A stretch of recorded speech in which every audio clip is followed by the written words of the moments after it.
on accueille, enfin, vous l'avez croisé, Albin Sirven, qui est au bureau des SC2, avec lequel on va prendre un petit temps d'ici 5 minutes pour évoquer l'avenir du dispositif qui est en train de se construire. Pour démarrer, Pascal va faire une petite synthèse des ateliers, puis vous allez voir qu'il y a des perspectives qui se dégagent sur lesquelles on va échanger après. Alors, voilà, donc on avait proposé plusieurs ateliers. Il y en a eu au moins 3 sur la remontée des projets, des besoins, sur finalement l'idée du ministère, et donc Albin qui est là aujourd'hui et qui est porteur de ça, de dire plutôt que de faire juste une mise à disposition du MOOC pour tout le monde, c'est de dire on va en profiter pour faire un espace mutualisé. Et donc on a vu avec Fred, dès que pendant ces 4 jours, il y a eu énormément de propositions, de demandes. Donc là, je suis bien sur une remontée d'atelier, et Albin fera un point sur comment le ministère peut essayer d'envisager ça derrière. Donc la proposition du ministère, c'est on essaie de vous aider à travailler ensemble. Donc on a vu sur les projets mutualisés, donc il y avait des choses qui se passaient au niveau national. Donc vous avez parlé, alors ça c'était Albin de toute façon qui l'avait proposé, de dire sur des thématiques qui sont vraiment transversales, nationales, on crée des MOOC pour que ça puisse être ou dispensé au niveau national ou réutilisé par tout le monde au niveau régional ou dans les établissements. On a vu qu'il y avait les coordinations nationales des filières métiers ont de plus en plus de mal à se réunir, donc on pourrait les intégrer pour avoir justement une liaison. Quand il y a une réunion tous les 2 ans ou tous les 3 ans ou tous les 4 ans, ça permet de maintenir, puisque réunir tout le monde à Paris, on voit bien que c'est pas évident en termes de coûts ou tout ça. Et en plus, ça permettrait d'avoir des liens. Donc je vais passer rapidement après. On a dit les établissements, sur des contenus de formation, ils pourraient s'entendre pour dire on part à 4 ou 5 et on va mutualiser nos forces pour créer un contenu de formation à distance sur une thématique. Alors on avait pris des thématiques, sport, santé, citoyenneté, parce qu'on voit bien que c'est sur un ruban pédagogique complet, chacun l'adapte à son territoire, le public spécifique et tout ça. Mais sur des contenus, des fois ça peut être intéressant de mutualiser. Ou alors des choses comme le type CAEP, MNS, ça revient tous les ans, il faut faire cette mise à jour. Et aussi des liens avec les guides du ministère, vous avez parlé. Il y a des guides du ministère, mais comment on fait pour que les gens s'approprient finalement le guide citoyenneté, le guide développement durable, comment on fait pour que les gens s'approprient ça, La même démarche qu'on a fait pour rapport aux évaluateurs. Un guide et après une formation pour s'approprier les contenus. Donc on a dit qu'il faut inclure aussi toutes les ressources qui sont là filmées. Christophe met en ligne des vidéos, il y a tout ce que vous avez partagé, mais il faut qu'on puisse le retrouver et que ce qui était avant hébergé par Lyon 1 ou sur le blog WordPress qu'on administre avec Olivier Le Rouge, que ce soit sur l'instance Claco ministère, qu'on retrouve effectivement tout ce qu'il y a se passe dans les séminaires. Donc veille pédagogique, voilà, il y a aussi le blog du réseau, ça pourrait intégrer totalement cette démarche-là. Donc vous avez dit que c'est important de faire connaître toutes les organisations qui participent au projet, donc ça veut dire que petit à petit on va dire tiens, il y a tel DR, tel CREPS, tel établissement qui vient. On reposera la question des fédérations. Créer une bourse d'échange, là travailler ensemble, ça veut dire il faut qu'on ait des choses à échanger, on voit bien que c'est des dynamiques. Il y a des réseaux qui existent, il y en a plein, il y en a sur des groupes Facebook, il y en a on a parlé du groupe Droit du Sport qui est sur je sais pas quoi. Donc c'est pas forcément les migrer, mais c'est en tout cas montrer qu'il y a des groupes qui existent et les recenser, parce que comme ça, un collègue qui arrive sur une nouvelle mission, il se dit ah mais tiens, il y a ça qui existe et je peux y participer. Pardon, j'ai... Hop. Voilà. Et aussi une meilleure visibilité des pôles ressources nationaux pour qu'ils puissent intégrer cette démarche-là et ou relayer de l'information ou qu'on ait une liaison avec eux. Sur le fonctionnement, il y avait des choses en disant à chaque fois qu'il y a un projet d'envergure nationale, il faut monter un groupe de projet avec un chef de projet et voir est-ce que c'est dans sa mission ou pas. souvent, on sait que sur tous les modes qu'on a, il y a des référents sur telle thématique. Donc si on les mobilise sur un groupe national, il n'y a pas trop de soucis. Les gens vont participer, ils vont pouvoir être mis à disposition par leur chef de service. Hein. Là, se poser la question un peu plus après pour les pilotages des missions à chaque fois. Pour la création de contenu mutualisé, on a bien dit à un moment, c'est sûr que l'idée, c'est pas de tout mettre comme ça. Ah tiens, moi j'ai créé quelque chose, je le mets. Voilà. C'est aussi de l'organiser, parce que on sait bien que dans le don donnant-donnant, l'organisation de ce donnant-donnant fait que les gens savent qu'il y a des ressources. Parce que quand on les donne sans avertir, finalement les autres ne savent même pas. Donc c'est de dire, mais, quand on se met, mettons, à 4 établissements pour faire quelque chose, ben, il faut peut-être dire, ben voilà, nous, on a mis du temps d'agents pour construire ces ressources-là. Voilà, est-ce que les autres, en échange, ils ne peuvent pas mettre du temps d'agents pour nous proposer d'autres types de ressources? Mais, donc on a bien dit, on ne demande pas un cadrage très précis, mais que justement, les gens s'organisent là-dessus. Après, il y avait les projets par organisation. On a vu, donc il y a l'espace commun national, et ensuite, chaque service ou établissement peut créer une organisation au sein de la plateforme.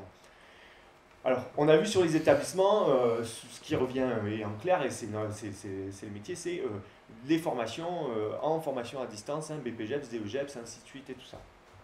Mais aussi de la formation continue. Hein. Sur les DR, on a parlé d'espace numérique pour animer des missions sur un territoire, qui est forcément, on voit bien, c'est les missions hein, des établissements ou des services qu'on va retrouver au sein de la plateforme. Et aussi des espaces quand on demande de travailler en interministériel avec des partenaires privés ou autres institutions, puisque nos outils, en général, ils sont, enfin, comme le site intranet du ministère, il n'y a que nous qui pouvons y aller sur le réseau câblé. Donc, si on travaille avec des partenaires, il faut bien qu'on remette à disposition des informations de nos réseaux partenaires. Et donc, on a vu que même les collègues qui étaient là en direction départementale ont dit, ben oui, nous aussi, hein, on fait partie du territoire régional, mais sur notre territoire départemental, on a aussi des choses à faire et des espaces collaboratifs de ce type. Ça nous permettrait de mettre en œuvre nos missions plus facilement. En plus, en étant liés avec la mission régionale. Et il y a eu la question aussi des fédérations. Est-ce que des fédérations peuvent intégrer à part entière ou en partie être une organisation, ce dispositif?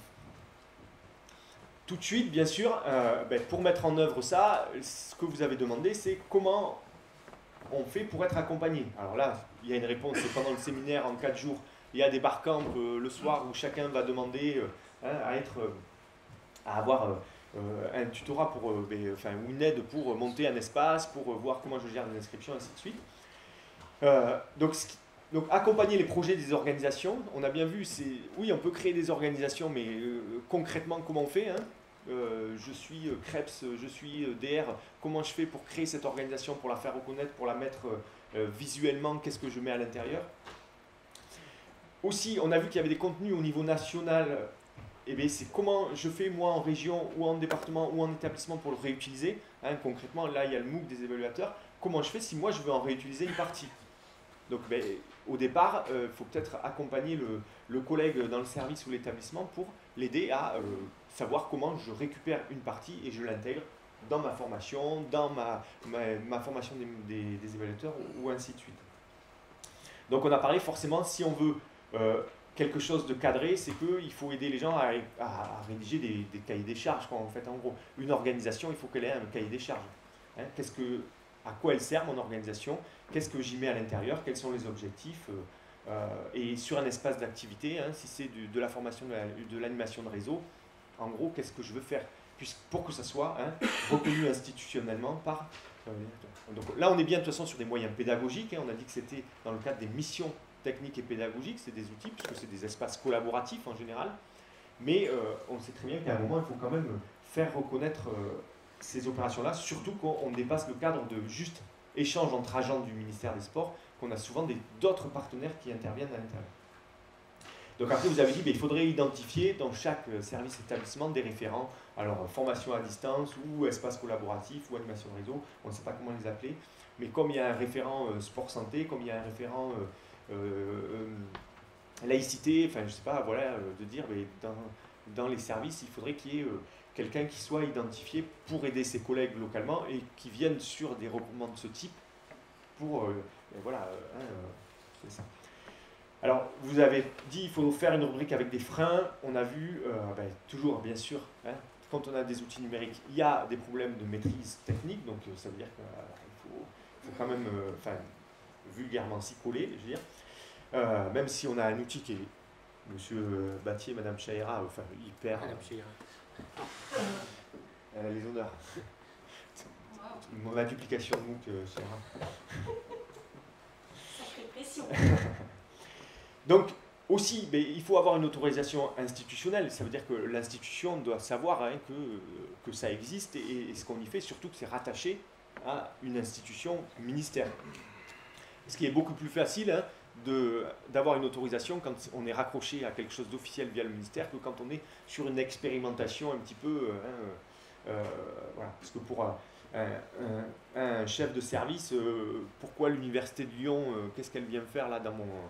dans mon animation de réseau ou dans ma formation à distance, ça peut des fois être plus compliqué. Donc les freins, on a dit, c'est être tout seul dans son institution. Donc l'idée d'avoir des référents, des regroupements, ça permet au moins de partager ces... Je rajouterais même des référents de proximité pour développer le... Voilà, donc de mailler le territoire avec des référents. Comme ça on a correspond à ça par rapport à notre organisation. Voilà. Comme on a le pôle ressources, sport de nature, là c'est une mission numérique avec des référents. Là on parlait des référents dans chaque institution, mais effectivement il y avait un besoin d'accompagnement de référents au niveau d'une grande zone territoriale. Alors, là, il y avait des demandes, une communication officielle du ministère sur le fonctionnement de l'outil mutualisé. Albin, là, vous répondra. On a bien dit, attention, le ministère nous aide à travailler ensemble. Si on commence à imposer les choses, c'est de toute façon ce que personne ne veut. Mais Albin va vous répondre sur comment essayer de montrer ça. Alors, il y a aussi des demandes pour mettre des formations en place. Donc là, c'est un séminaire où ça échange, ça débat, ça part un peu dans tous les sens. Mais de faire des formations beaucoup plus précises, mettons, sur la formation ouverte à distance. Donc concrètement, j'ai un BPGEPS avec 100 heures de formation à distance à mettre, ou un brevet fédéral avec 28 heures, dont 16 heures de formation à distance. Et comment je fais pour le mettre en place opérationnellement? Donc ça, on pourrait faire, voir que si le ministère peut faire une proposition avec les référents, avec Fred, moi, Olivier, ou pour mettre en place ce type de formation. Alors, on a listé des premiers arguments pour convaincre les besoins de mutualisation. Bon, c'est les politiques qu'on a, c'est-à-dire que les compétences, il faut les mutualiser puisque de toute façon on ne va pas aller sur des hausses d'effectifs. C'est sur les espaces collaboratifs plutôt que d'utiliser un groupe Facebook et tout ça. Alors le groupe Facebook il est toujours utile, on a vu sur d'autres choses dans les ateliers, mais à un moment si on partage, on a vu un appel à projet, c'est pas sur des mails ou un groupe Facebook, là il faut bien avoir des outils qui sont sécurisés. D'accord ? Donc ça c'est des arguments. Un Claroline Connect hébergé par l'Université de Lyon avec une convention avec le ministère, on est sûr que les données elles ne sont pas dans le cloud avec des droits qui ne nous appartiennent plus. Donc toujours on est sur la lutte des envois par mail sans cesse, donc essayer d'avoir des espaces qui permettent de diminuer des mails qui partent dans tous les sens et que tout le monde vous dit « Ah ben j'ai pas eu le mail, je le retrouve pas ». Et puis la thématique générale c'est toujours modernisation de l'État, transition numérique. Ok, c'est parce que... Donc voilà pour... j'espère que j'ai... Tu n'as pas trahi tout ce qui était remonté des ateliers. Et de toute manière, on pourrait prendre évidemment la parole pour poursuivre par les questions. Tu m'as fait un cadeau là. J'ai bien fait de sortir de la grotte de Vallon-Pont d'Arc. C'est avec plaisir que je vous retrouve. Donc avant peut-être de répondre de façon générale, et puis vos questions m'amèneront peut-être à apporter des précisions ou pas, parce qu'on n'a pas réponse à tout. Je voudrais juste vous présenter, parce que tu as dit un gros mot, c'est DSC2, donc c'est quoi ce bureau? Et puis souvent tu as parlé du ministère. Le ministère, c'est pas quelque chose qui est... c'est pas un monolithe. Au sein du ministère, il y a plusieurs départements, il y a l'inspection générale, il y a la direction des sports, il y a la DSI, la fameuse DSI, etc., etc. Et au sein même de la direction des sports, il y a des sous-directions avec des bureaux. Et moi, j'appartiens donc au bureau DSC2, qui est le bureau qui a pour tâche de mettre en œuvre le dispositif des diplômes, alors je fais un acronyme rapide, GEPS. D'accord ? Donc c'est le bureau numéro 2. Le 1 écrit les textes, le 2 met en œuvre, le 3 contrôle ou suit l'employabilité de nos diplômes. Voilà l'organisation de la sous-direction liée à la formation au sein du ministère. Et dans ce petit bureau, je vais revenir sur un de tes derniers points. Tu as parlé de transition numérique. Dans le bureau DSC2, la transition numérique, on n'y a pas du tout pensé. Parce que c'est quelque chose qui vient d'en haut. Et quand ça vient d'en haut, c'est des cahiers des charges qui nous échappent, c'est des dispositifs auxquels on n'est pas du tout associé et qui nous tombent dessus. Je ne vais pas vous donner le nom d'un logiciel de gestion actuellement utilisé, qui est utilisé plus ou moins correctement et qui donne des effets plus ou moins positifs ou négatifs. On le sait tous, donc on ne va pas se voiler la face là-dessus, mais nous on a décidé de partir, et j'insiste vraiment sur ce terme-là, modestement, on est parti pour essayer de répondre à un domaine, celui de la mise en œuvre des diplômes de la jeunesse et des sports. Environnement complexe, réponse complexe. Si je fais un parallèle ou si je fais un petit retour en arrière, donc certains ici vont savoir de quoi je parle, mes cheveux blancs parlent comme d'autres sur le sujet. Quand on parlait des brevets d'État, alors en plus il y en a qui désormais sont dans les cellules au niveau des directions régionales, les brevets d'État, les anciens diplômes qui permettaient d'enseigner le sport, je pense qu'on peut dire que ce qui était au centre du dispositif des brevets d'État, c'était la discipline. Voilà, c'est-à-dire la qualité technique, pédagogique de la discipline. Désormais, les nouveaux diplômes considèrent l'individu. C'est l'individu qui est au centre d'un dispositif de formation. Donc, positionnement, donc, orientation, donc, aussi alternance. Et ce dispositif, vous voyez, je viens d'employer quand même des termes qui sont quand même forts. J'allais dire que d'un point de vue éthique, c'est un respect très fort de l'individu, avec un souci, c'est de le rendre le plus professionnel possible. Et bien tout ça, c'est une réponse complexe à des demandes complexes d'employeurs qui veulent des gens bien formés, de candidats qui veulent avoir un vrai métier, etc. etc. Et non plus quelque chose d'appoint comme ça pouvait se réaliser avant. Demande complexe, réponse complexe. Quand on a mis en place nos diplômes avec de l'alternance, avec du tutorat, on a aussi voulu que, par exemple, l'évaluation se fasse dans l'entreprise. Ça vous paraît normal ou pas, au fait, ça? C'est bien qu'on évalue dans l'entreprise, ou plutôt on les rassemble un mercredi après-midi et on les fait passer? Jacques. L'idée est très louable. Et la mise en place est difficile. Mais la mise en place est une catastrophe économique. On ne va pas parler d'économie. J'ai pas le costume qu'il faut. Je suis venu en petit pull aujourd'hui. Donc, mais par contre, je reprends tes termes. L'idée est effectivement, c'est une idée intéressante. Par contre, elle va mobiliser beaucoup de personnes. Donc tu parles d'économie, moi je parlerai effectivement de moyens humains qui sont mobilisés. Et au-delà de l'économie, ces moyens humains, il y a toujours, si je dis à certains un mot, n'importe lequel, il y aura toujours une interprétation des uns et des autres à la marge. Et quand on est avec des évaluateurs, le mot est compétent, et évidemment, le terme de compétence n'est pas perçu de la même manière par les uns et par les autres. Donc, je représente quand même l'État, nous représentons l'État. La valeur fondamentale d'un diplôme d'État, c'est l'égalité de traitement, vous le savez, des candidats. Donc on ne peut pas quand même admettre des différences assez notables, notamment en termes d'évaluation par rapport à des termes. Et donc notre premier souci, c'est de dire comment unifier les 10 ou 20 000 évaluateurs actuellement sur le territoire, en dehors de Jacques qui nous parle d'économie. Comment unifier une doctrine? J'aime pas le terme de doctrine parce que ça peut paraître, au XXe siècle c'était dur les doctrines, hein, mais vous voyez, des points de repère qui organisent la vision de l'évaluation. Mobiliser sur les stages, c'est beaucoup trop difficile, d'où, pour nous, au sein du bureau DSC2, de se dire on a de moins en moins d'hommes, par contre on a un poids énorme en matière d'évaluation, un poids énorme parce que l'évaluation, d'une bonne évaluation, c'est un métier pour un candidat et c'est une satisfaction pour l'employeur. Hein. C'est ça l'enjeu. Bon.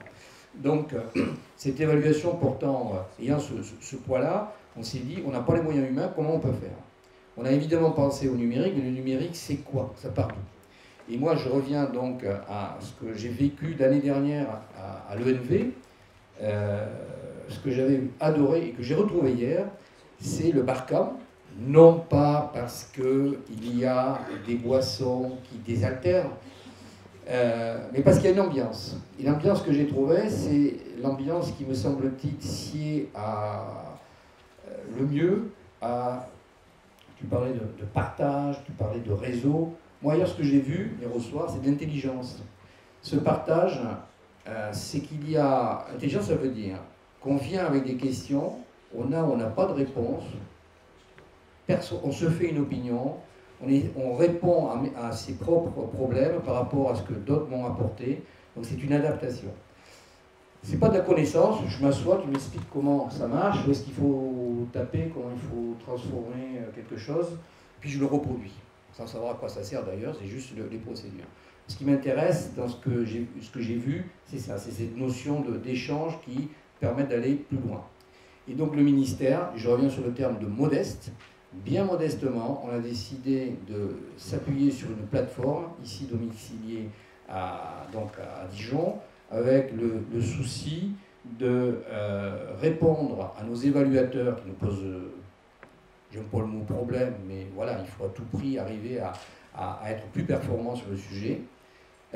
Et pourquoi? Et l'explication de spirale, c'est parce qu'il y a une dynamique qui existe déjà, qui nous permet d'avancer. Et l'autre point, qui est quand même essentiel, et là je rejoins Jacques, c'est le problème économique. C'est-à-dire que nous, on peut, au sein du bureau, répondre à cette demande, parce qu'on n'est pas dans un système de DSI, où on aurait dû faire un cahier des charges, il y aurait eu un appel d'offres, et je pense que je serais déjà en train de contempler le coucher de soleil sur le Canigou quand les premiers logiciels apparaîtraient. Voilà. Donc, modeste, opérationnel et en s'appuyant sur un existant et une dynamique.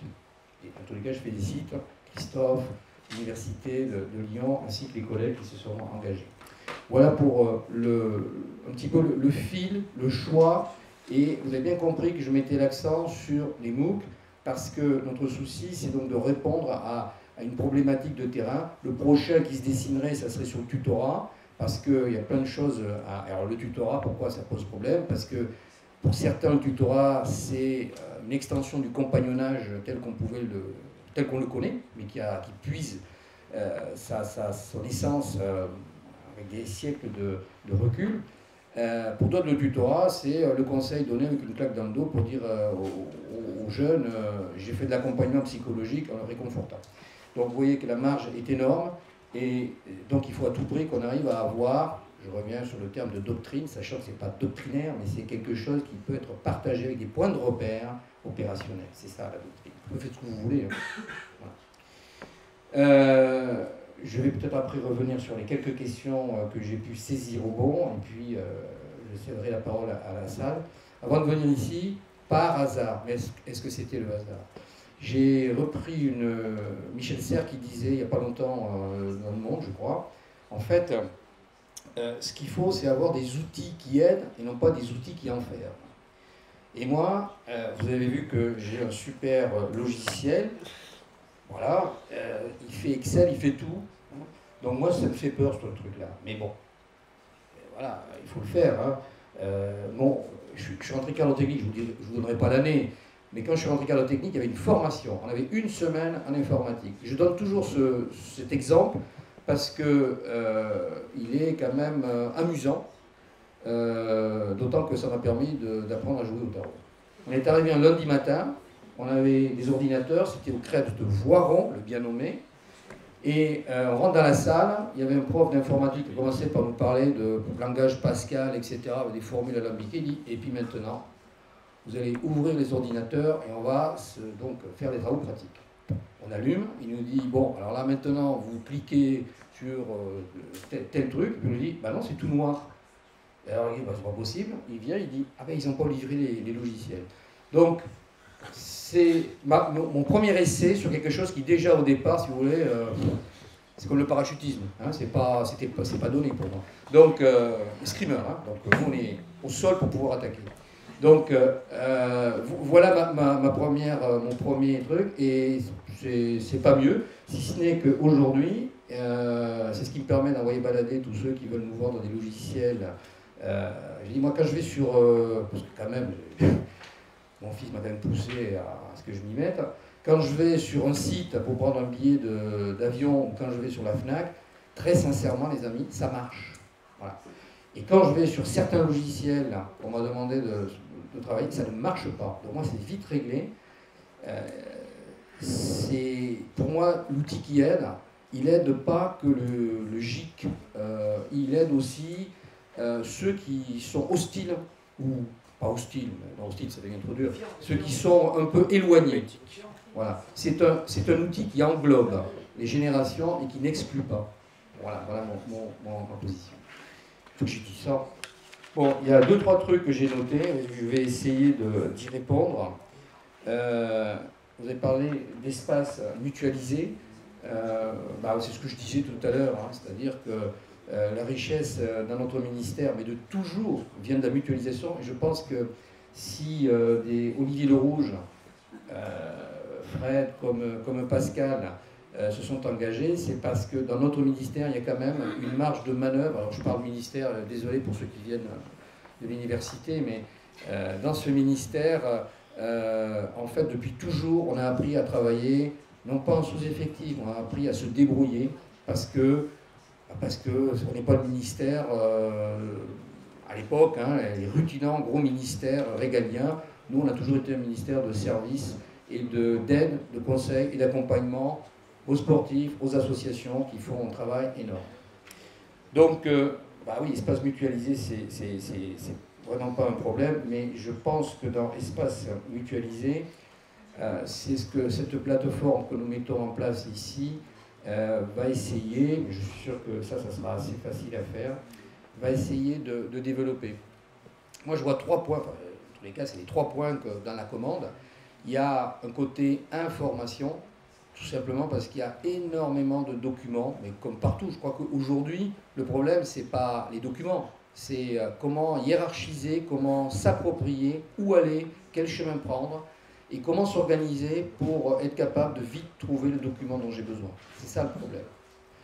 Donc les documents, il y en a plein, c'est sur Paco, vous allez me dire c'est génial, et bien vous avez raison, mais vous ne pouvez pas y aller, pas beaucoup. Donc l'idée, c'est un transfert d'une banque de données qui est donc vraiment ciblée pour les établissements ainsi que les services déconcentrés au sens large. Donc banque de données, de dépôt, il nous appartiendra peut-être d'envisager, et je fais comment pour chercher, je fais comment pour organiser, je fais comment, mais vous le faites, chacun par rapport aux besoins. Tu m'as montré hier ce que tu faisais avec l'ARS, ce que tu fais pour les directions départementales, je trouve ça absolument génial. Et surtout, je me croirais à la FNAC, c'est facile, et ça m'intéresse. Voilà. Donc, mais ce n'est que mon point de vue. Un dépôt de données, des MOOC, parce que l'objectif, c'est, et ça c'est encore une caractéristique de ce ministère de la Jeunesse et des Sports, même si on nous demande de plus en plus d'être dans le contrôle, je veux dire franchement, c'est même pas vrai, c'est certains qui le réclament, mais rien n'est fait. Hein, rien n'est fait. Depuis les années 90, j'entends que le ministère va disparaître. Bon, je suis toujours, on se calme, on se calme. Et je peux vous dire en plus, réfléchissez 30 secondes, enfin, c'est un peu prétentieux ce que je vous demande, parce que vous avez déjà réfléchi. Tout compte fait, on a un ministère qui coûte pas cher, et tous les 4 ans, on parle constamment de nous, enfin maintenant tous les 2 ans, parce que on fait briller le drapeau, parce qu'on aime ou on n'aime pas le haut niveau, on aime ou on n'aime pas les jeux qui sont hyper économiques, peu importe, regardez les statistiques au niveau de la télé. Bon, voilà. Donc je ne porte pas de jugement là-dessus, parce que j'aurais beaucoup trop de choses à lire là-dessus. Mais il y a des statistiques et ça plaît aux politiques. Bon, donc voilà, soyons mesurés là-dessus. Et dernier point, donc information, MOOC pour apporter et transformer. Et dernier point, une plateforme d'échange. Alors, cette mutualisation, j'ai bien aimé l'intervention préalable de Christophe, où en fait, c'est une question posée, une thématique, et puis chacun vient. Et donc là, c'est ouvert à tous. Voilà. Parce que j'ai bien compris l'histoire et les fédés, où est-ce qu'elles sont, et les services, etc. Aujourd'hui, en ce qui concerne le MOOC, parce qu'il y a des problèmes financiers, et puis parce qu'il ne faut pas se planter. Plus on ouvre la demande, et plus on essaye d'y répondre, et plus il faut des moyens, même pas financiers, mais humains pour suivre. Et c'est là qu'on risque peut-être de faire une sortie de route. Donc, j'ai parlé de modestie tout à l'heure. Restons modestes jusqu'au bout. C'est parce que ça marchera que d'autres vont venir. Et parce que la preuve est faite. Et on pourra après construire, revenir sur les MOOC qui sont mis en place, avec celui qu'on va lancer le 30 avril, qui s'adresse, j'allais dire, à des évaluateurs de niveau 1. Après, il faudra penser aux experts. Et puis après, il faut penser au tutorat et à l'alternance. Après, il y aura sûrement encore plein d'éléments qui vont venir. Qui aurait pu penser il y a 1 an et demi qu'on parlerait de Parcoursup et qu'on aurait 11 000 stagiaires qui se sont inscrits. Bon, tout ça, ce sont des éléments aujourd'hui dans cette société qui bouge à grande vitesse, et cet outil y contribue, à être capable, avec cet outil et agilité, nous-mêmes d'y répondre, en essayant d'avoir des cibles précises et opérationnelles. Désolé, l'activité escrime revient. Donc des fédés, pour revenir là-dessus, parce que je crois que c'était un point d'accroche, il n'y a pas, c'est pas réservé au ministère des Sports. Les MOOC, oui, mais on s'est dit, tiens, est-ce que la fédé de natation a les mêmes besoins qu'une fédé de cyclisme, en termes de technologie, etc. Le ministère n'a pas vocation à embrasser l'ensemble de ces dispositifs, ou alors ça va devenir trop lourd. L'idée, c'est de s'appuyer sur l'existant ici, passer une commande auprès de l'établissement et de construire et de répondre à vos propres besoins. D'accord ? Voilà. Et encore une fois, si jamais le ministère, alors là je reprends le ministère au sens large, doit parler aux fédérations, hélas, ce n'est pas le bureau DSC2 qui peut le faire. Ça sera avec les bureaux qui suivent les fédérations, ça sera donc à la direction des sports avec DSA1, et donc se greffera là-dessus la SDTN, monsieur DTN adjoint, etc., etc. Donc vous voyez là, je ne dis pas que c'est infaisable, mais ça va prendre du temps.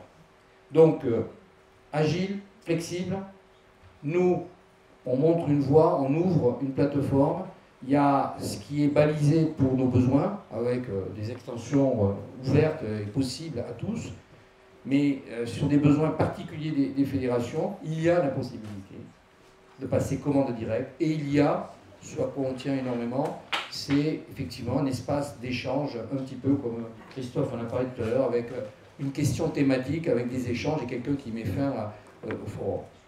Voilà. Ce truc-là, je ne savais même pas que ça existait, les forums, et c'est à l'Escrime, où il y a un club qui a dit ben là-haut, ils sont un peu pépères, ils pensent qu'on écrit encore à la plume doigt, et ils n'avaient pas tort. Et ils ont donc monté un forum qui marche du feu de Dieu, à tel point que tous les résultats passent désormais par un secteur privé. Et vous savez pourquoi ça va très vite ? Parce qu'il n'y a pas le contrôle le lundi matin de la DTN pour voir les résultats, les valider, etc. Et bien voilà, c'est ça la vie en fait. Voilà, ça avance.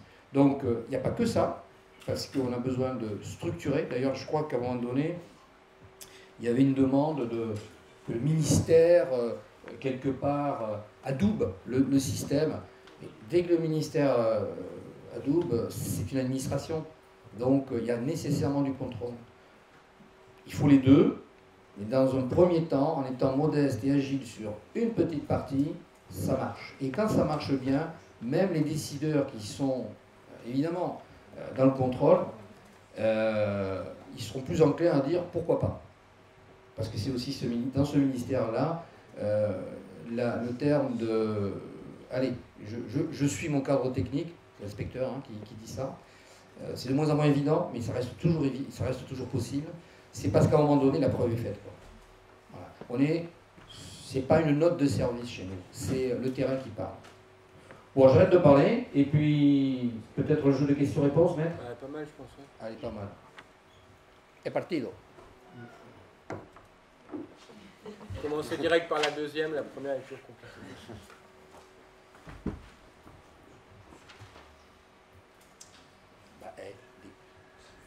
Jouez pas avec moi, je vais partir là en disant j'ai mis 5-0, dis donc.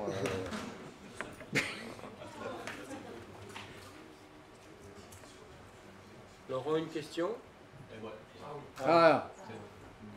C'est pas une question, c'est une réflexion de la part des fédérations. Oui. On a vu là présenter un dispositif pour donner une certaine, peut-être pas crédibilité, mais tout au moins une certaine valeur aux évaluateurs. Bien.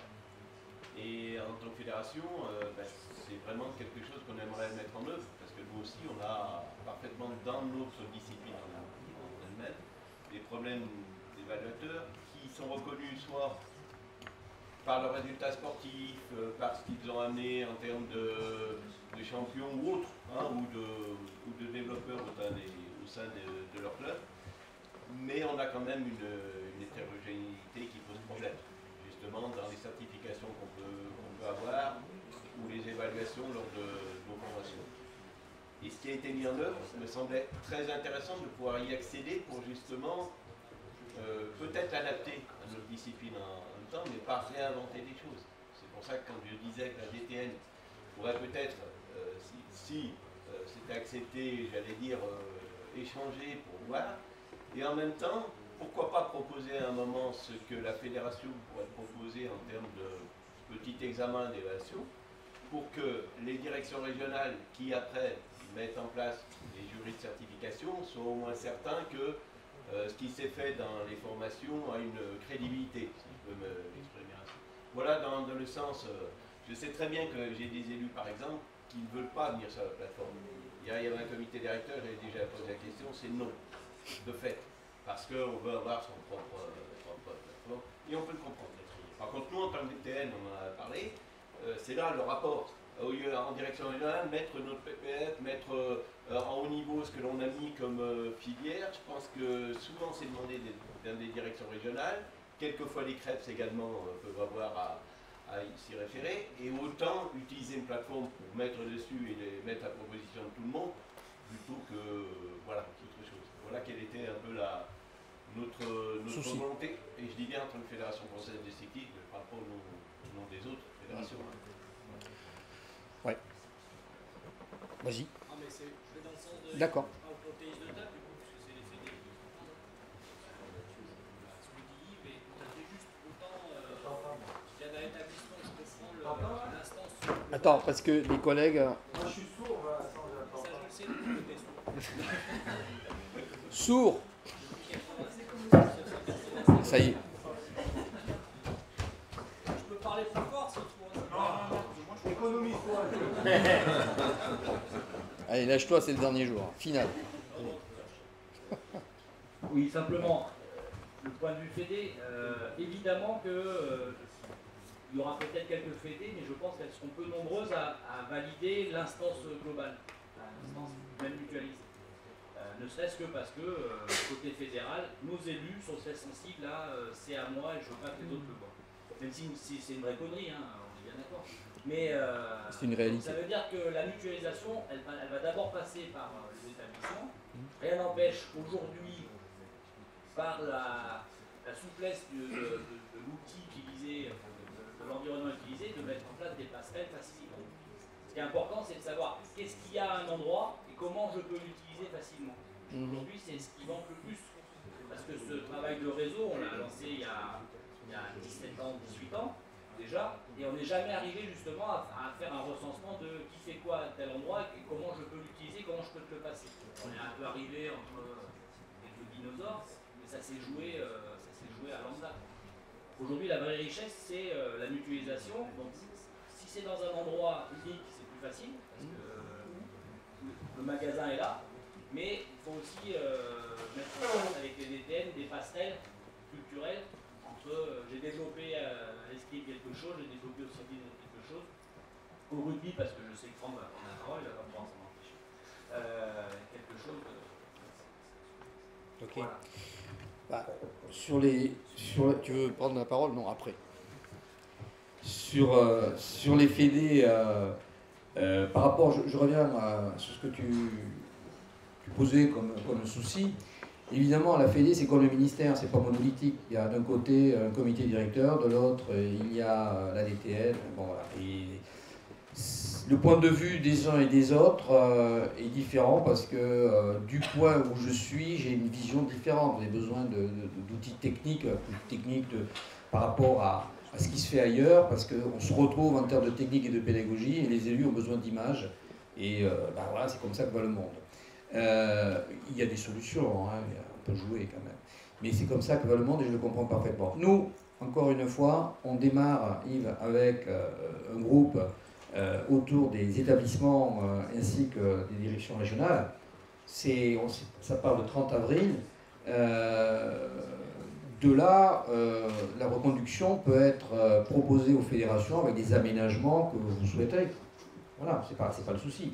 Je reviens juste sur un outil un MOOC qui est mis en place par la GEMPA, qui est sur la citoyenneté, enfin c'est un titre un peu long.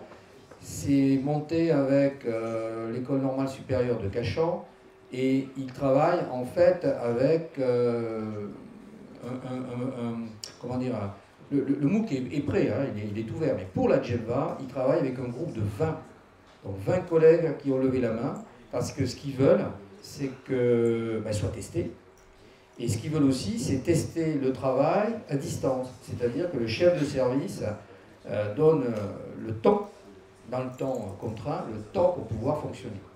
Donc c'est pour ça qu'ils partent avec une opération entre guillemets pilote. Nous, on n'est pas là-dedans, on est dans une offre pour ceux qui sont évaluateurs, on verra combien répondent, on verra combien on a de smiley.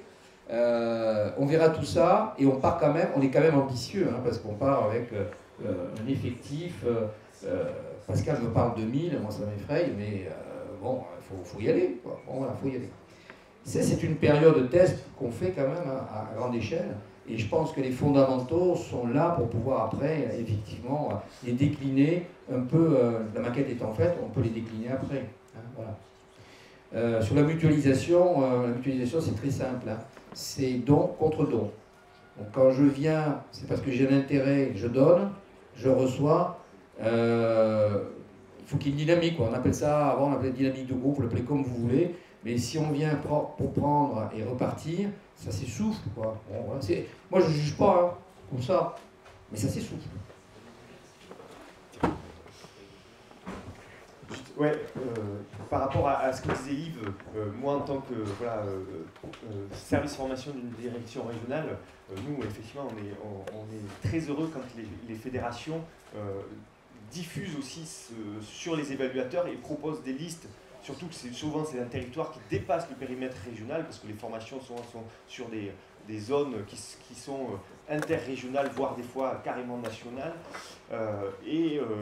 qu'elles sont avec nous pour dire on référence des évaluateurs sur le territoire national qui sont compétents pour aller évaluer tel diplôme. Donc là, pour nous, direction régionale, on a tout intérêt à travailler avec vous quand vous nous sollicitez pour créer des listes d'évaluateurs qui sont pertinents pour ces diplômes-là.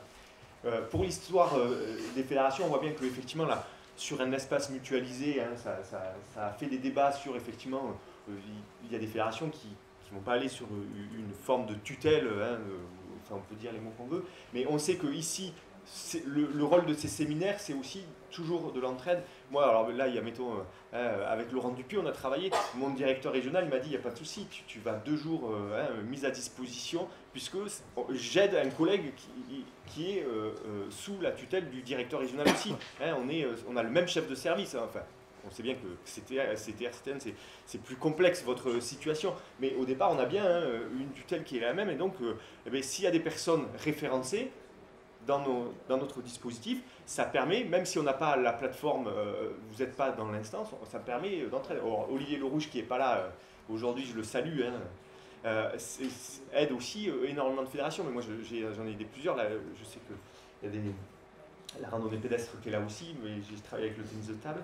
Et donc l'idée, c'est que effectivement sur des personnes référencées, nous on va aider parce que c'est des collègues qui sont CTR, CTN qui nous sollicitent. Et donc on est bien dans une entraide, une mutualisation entre collègues, au-delà de après savoir si l'instance elle doit être la même, pas la même, partir en solo ou ainsi de suite, quoi. En tout cas, le MOOC dépasse le périmètre des établissements et des services, dans le sens, il est à destination de l'ensemble des évaluateurs du champ jeunesse et sport, et charge à chaque établissement ou à chaque service de faire le relais. C'est-à-dire que quand vous habilitez une formation dans une région, vous devez fournir une liste d'experts à la direction régionale. La direction régionale est en mesure ensuite de relayer l'info auprès de l'organisme de formation et puis des futurs évaluateurs. Attends, Jacques, je rebondis sur la notion de mutualisation. Je fais un peu le parallèle avec l'émission que j'avais à l'INSEP de formation continue, où on essaie quand même de travailler sur le développement personnel, donc chacun doit se livrer, etc. Et un collègue un jour, il disait rien, il dit, moi tu sais, j'apprends comme ça. T'apprends comme ça.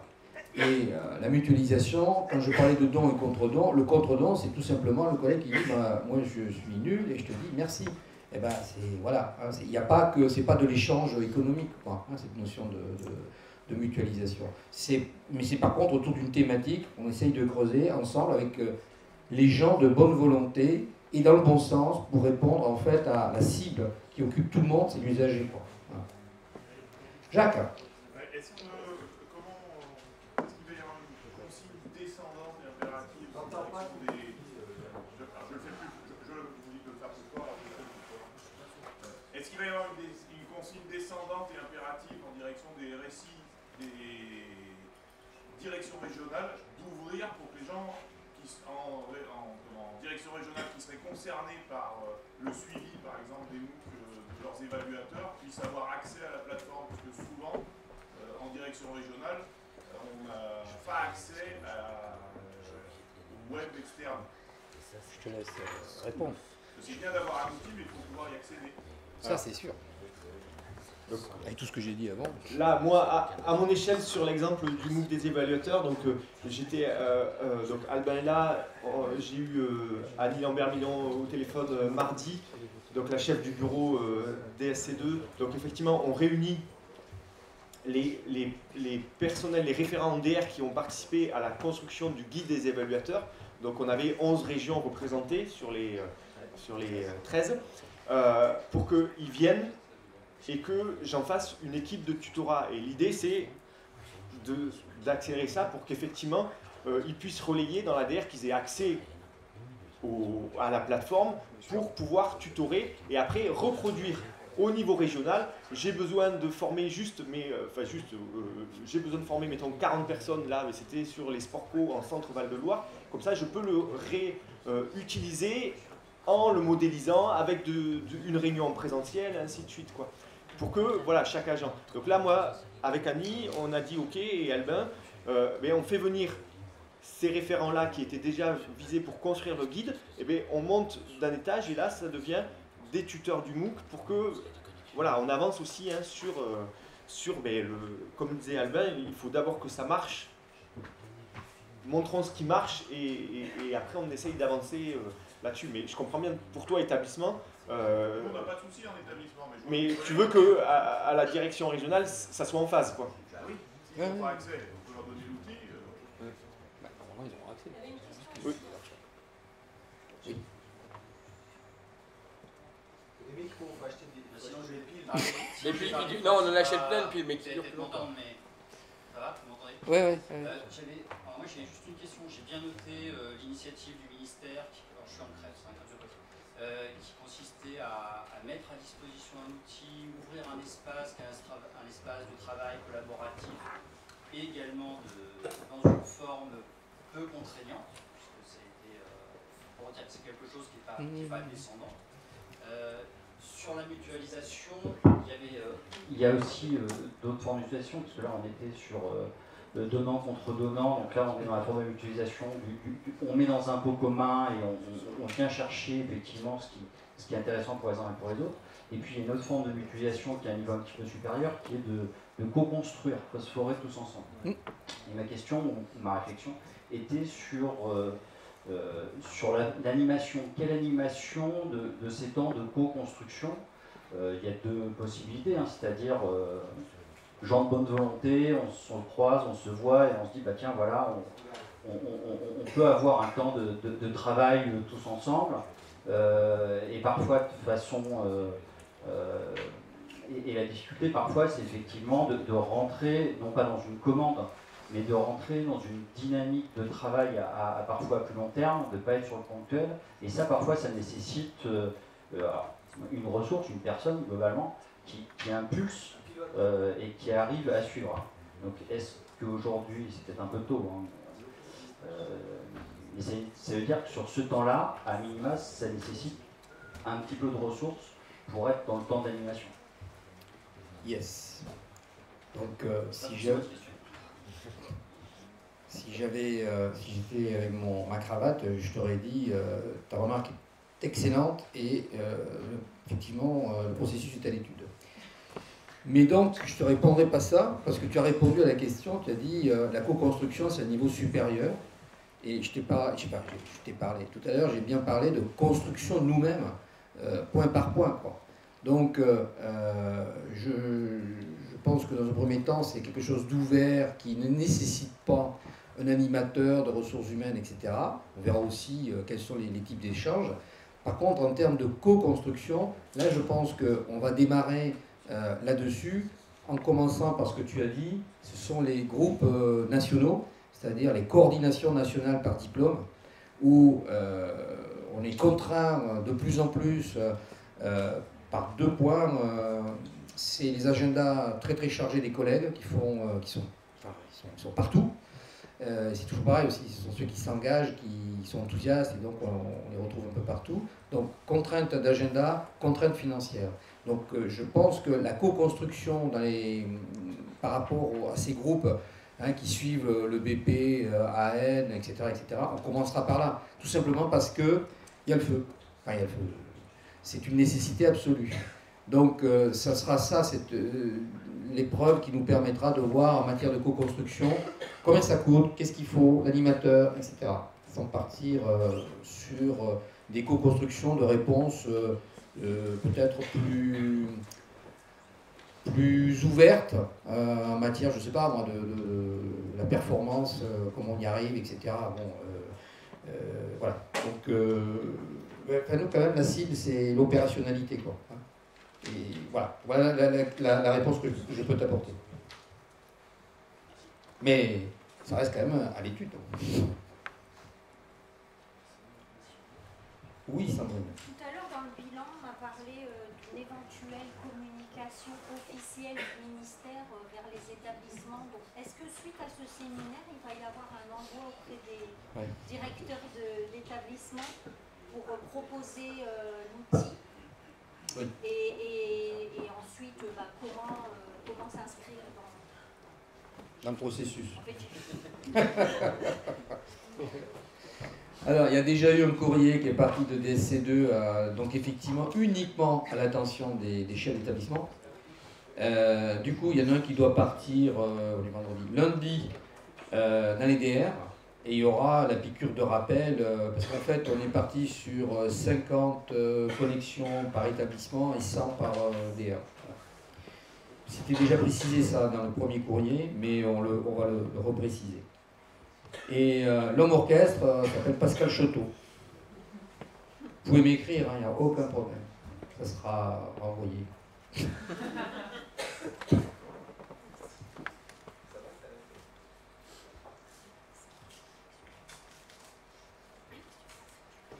Bah, là j'entends des petits papiers qui ont faim. Oui. Alors, si, il y a une question. Tu lances le lieu. Et donc Pascal. Oui. Comment? Donc concrètement, est-ce que entre différentes instances qui seraient, par exemple, une instance d'une fédération et une instance du réseau numérique, est-ce que des transferts d'espace d'activité, là c'est très concret, c'est envisageable? Oui. Alors oui, parce que des contenus comme le MOOC des évaluateurs, nous, on met des licences qu'on appelle Creative Commons, c'est-à-dire que c'est pas d'utilisation commerciale, paternité de l'œuvre, et voilà, donc c'est payé par l'argent public, hein, parce que c'est que des agents du ministère des Sports qui ont œuvré pour réaliser ce MOOC. Si, on a payé quand même, il y a eu un réalisateur vidéo qui nous a aidés, hein, à faire des vidéos, mais l'idée c'est que les vidéos nous appartiennent et qu'on puisse les rediffuser. On a utilisé des travaux qui dataient de 10 ans, qui a été fait commander au CNAM sur l'évaluation, mais c'est pareil, le rapport disait bien que les vidéos étaient, et le rapport a utilisé par le ministère des Sports sur toute utilisation pédagogique à destination des personnes qui s'occupent de l'évaluation et des jurys. Donc l'idée c'est d'avoir des contenus. Donc pour une fédération qui fait la demande, c'est des contenus. Nous de toute façon, l'idée là sur les évaluateurs, c'est des diplômes d'État, on veut que tout le monde soit formé. Donc on n'a aucun intérêt à garder ça pour nous. L'idée c'est de diffuser. Hein. Là on va inscrire des évaluateurs qui sont partout dans la nature, dans des salariés d'associations et de salles commerciales ou de tout ce qu'on veut. Et donc le prolongement, c'est et ou l'inverse, c'est-à-dire à l'image Enedis. Voilà.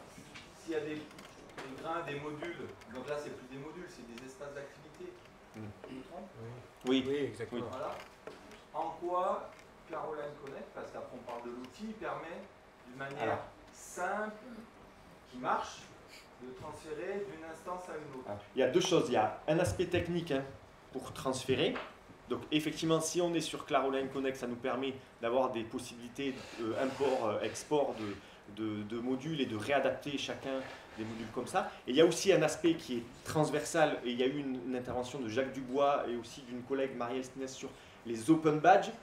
C'est-à-dire que on travaille, moi en DR, je travaille avec le CREPS, avec l'université, avec le CROSS sur la professionnalisation des acteurs. Et c'est de bien dire que si on crée des badges qui attestent d'une compétence, alors c'est pas un diplôme, mais c'est que les gens puissent cumuler des badges, et genre s'ils veulent rentrer après en formation, qu'ils puissent dire, ben regarde, moi j'ai un badge de tuteur, j'ai un badge d'évaluateur, j'ai un badge sur le sport santé, peut-être que je peux demander un allègement de parcours. Il passera la certification comme tout le monde, parce qu'il n'aura pas d'allègement de certification, mais en tout cas il aura ça. Et qu'on ait des badges qui puissent être transportables, ça c'est un développement qui va être...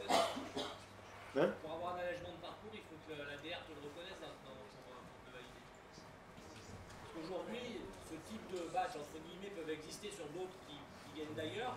Et pour l'instant, la moitié des DR avec lesquels on travaille disent que c'est pas écrit dans le document, donc je m'aperçois dessus. Ah. Sur les dispenses, mais pas sur les non, allègements. oui, sur des dispenses, non, mais il faut que ça soit des allègements personne par personne. On a bien dit, les badges, il faut tester avec la personne, voir si c'est pas, si c'est réellement lui qui s'est impliqué dans ce type de formation et qui a passé ses badges. Les badges, ils ont qu'une valeur pour faciliter une forme d'éducation, une reconnaissance, mais on sait bien que c'est pas des diplômes, quoi. Il n'y a pas eu quelqu'un qui a fait passer l'épreuve et qui a dit oui, il a le diplôme, quoi. C'est une reconnaissance. Moi, je suis pas d'accord. Je suis d'accord et pas d'accord. Dans le sens où je suis d'accord, c'est pas des diplômes, mais je suis pas d'accord dans le sens où il va falloir à un moment donné que justement c'est une vraie reconnaissance en interne. On labellise des gens en interne par nos dispositifs. Ces dispositifs-là, en gros, ils leur apportent des smileys comme. À un moment donné, ça va. Oui, non. Oui, mais là, mettons sur les évaluateurs. Moi, je sais que sur des diplômes qui sont un peu où on a des problèmes d'évaluation, nous, la direction régionale, avec ma chef de pôle, on va rendre obligatoire le label badge évaluateur d'ici 2 ans, mettons. Mais sur d'autres disciplines, Si on a moins de soucis, on verra, mais je pense que ça sera fait là au cas par cas, par jury, par DR. Ça n'empêche que si on monte comme ça, au bout d'un moment, on verra bien que la norme, ça sera, il faut, pour être évaluateur, il faut avoir le badge ou la formation en présentiel, comme on a dans d'autres moments. Mais là, il faut monter. Sur comment intégrer dans les formations fédérales, c'est-à-dire déjà dans nos formations DE, de se dire à un moment donné, dans le cadre de la formation de cadre, j'inclus le module, le MOOC par défaut dans tous les DE. Comme ça, tous nos DE en formation de cadre, ils sont tous badgés évaluateurs. Voilà, ça c'est réglé. Je vous ai fait gagner un peu des ronds sur les dollars que vous avez demandé à vos stagiaires. Et au-delà de ça, c'est à un moment donné, il faut que le ministère dise ce truc-là, il est validé et je gagne du temps dans mon dispositif de formation. Il faut engager le ministère. Bah, il faut surtout que la preuve soit faite. Voilà. Et donc, je ne vais pas te dire oui ou non, parce que c'est ni oui ni non. C'est qu'on est au début. Il y a combien de temps qu'on parle des badges là? Est-ce qu'il y a 5 ans on en parlait? Est-ce qu'il y a 10 ans on en parlait? On en parlait, mais est-ce qu'ils étaient généralisés? Donc, il y a un chemin enfin, on essuie quelque part un petit peu encore les plâtres pour pouvoir accéder à une reconnaissance. Il y a, me semble-t-il, ce travail qu'on va mener avec le MOOC évaluateur, de la satisfaction qu'il en ressortira, c'est une preuve de terrain pour demander plus. Mais on ne peut pas demander sans... Voilà, vous savez ce qui se passe, hein. Si ça tombe d'en haut un jour, c'est comme la VAE, quoi. Tout le monde savait qu'il y a des gens sur le terrain qui faisaient un super boulot, ils n'avaient pas de diplôme. Et le jour où la VAE est tombée, il y a quand même eu pas mal de... Alors il y en a qui étaient favorables, bien sûr, parce que c'est eux qui voyaient sur le terrain ce qui se passait, et d'autres qui étaient plutôt en train de râler sur le système. Donc aujourd'hui, moi je pense que quand ça tombe d'en haut, c'est toujours un peu senti comme des contraintes. Mais la reconnaissance se fera parce que le MOOC va montrer qu'il y a une nette différence entre l'évaluateur fourni comme ça et l'évaluateur qui a des badges. Et un grand merci à la Fédération de Télévisata pour former donc, des évaluateurs. Pas de problème, c'est dans les dispositifs. Dès que c'est libre. On va conclure.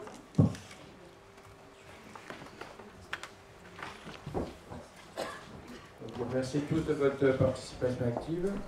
Je remercie également Eddy, Chacha, Christophe, Pascal pour avoir animé les ateliers, contribué à la constitution du programme. Une pensée émue pour Olivier quand même, qui nous a aidés jusqu'au dernier jour avant de ne pas pouvoir venir. C'est dommage. Pour moi, ce séminaire, c'est un point de départ, je pense que vous l'avez compris.